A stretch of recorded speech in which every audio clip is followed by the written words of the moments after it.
I could have swore it was just like yesterday. My name's Gerald, and I'm 17 and a half, about to be 18. I went to Allegheny High School, and it's been 3 weeks ever since that incident in Allegheny Asylum. Before I went to Allegheny, I went to a small school in West Virginia. Me and my friend, Autumn, were having a really rough fallout. I tried to talk to her in school, but she would never answer, and she would just walk away. So I continued my regular day. It was a really cold December morning. I remember almost seeing my breath in the hallways of the school. Well, what happened next was unexpected. The intercom came on. Autumn, try and come down to the office. Gerald, Blake, come down to the office. The voice sounded spaced out and like it didn't even want to tell our names. We were confused. I walked down and I tried to talk to Autumn on my way down there, but she obviously ignored me and walked away. Meanwhile, we made it to the office. Hello, Gerald and Autumn. There's a few people from the government that want to talk to you. And, they need to do something. You may not be happy with it, but there's nothing we can do. I hope you understand. What do you mean? Autumn tried to say, and then a government worker ejected. You're going to be in this experiment, like it or not. We are testing the human patience and the human mind and seeing how much can the human mind possibly take before mentally breaking. That's not fair. You can't do that to us, I exclaimed. Oh, really? It's either this or 13 years in jail. Think wisely, Mr. Gerald. Fine, I exclaimed. And Autumn exclaimed too. The government people grabbed us as Autumn screamed my name. I was scared. They took us to a facility and they said I only have 1 day to say goodbye to my family.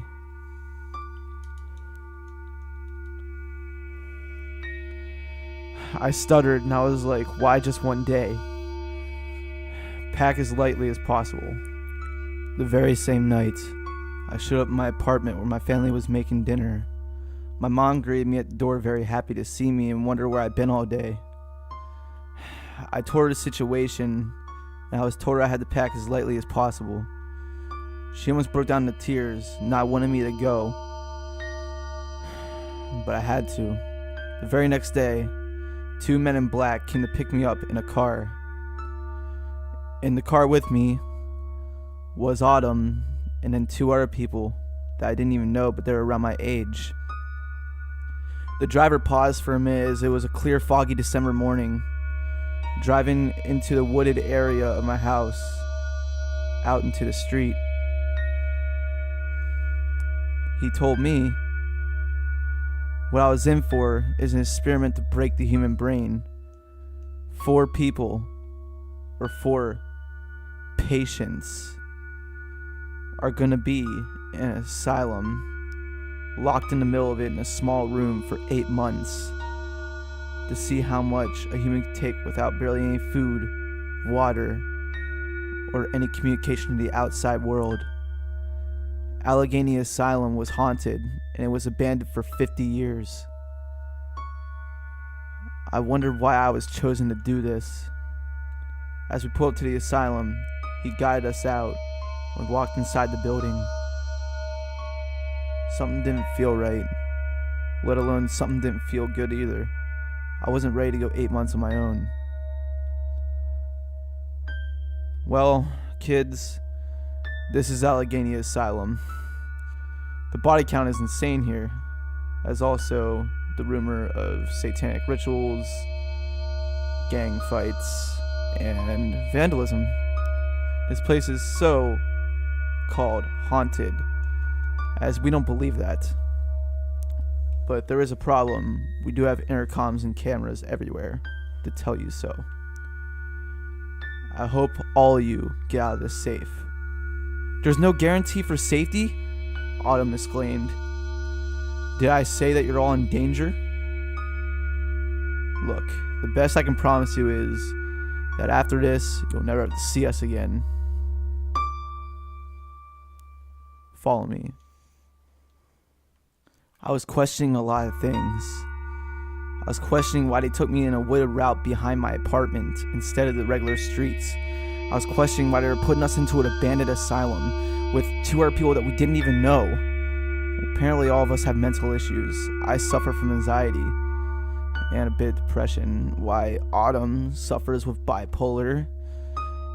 The other person's full-on schizophrenic. And the third one has bad trust issues. And they're putting all of us into a small confined room?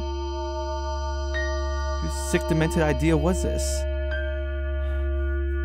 I was walking through the hallways of the asylum. Bloodstained pentagrams, broken objects, busted lights. He was kind of giving us a tour like it was a happy thing. I didn't feel safe here at all. As he showed up to the room, he said, "This is the last you're going to see of us. You only get a small food supply once a month and a small water supply. You have to figure out how they trust each other to share it. If you don't, well, that's on you.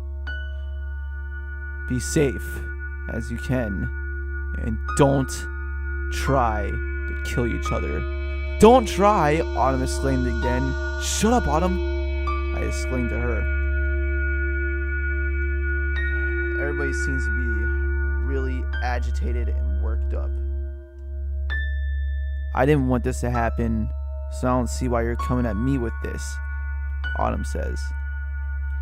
"Well, maybe I didn't want it to happen. You ever think of that? We were just dragged out of here at school." They locked the door behind us, and I sat into a far corner. Autumn sat into the right corner, and the 2 other people shared a bunk bed, thinking. I start to evaluate my past life and what I did to deserve this, as I really didn't. You can hear water and blood leaks throughout the asylum halls as they echo as the place is so quiet and desolate. I practically couldn't even move. But I guess it's whatever. I'm going to be trapped here for 8 months with these people. I might as well get to know them. I walk over to the first person, and he flinches as soon as I try to get in front of him. Like I was trying to hurt him. "What's your problem?" I shouted at him.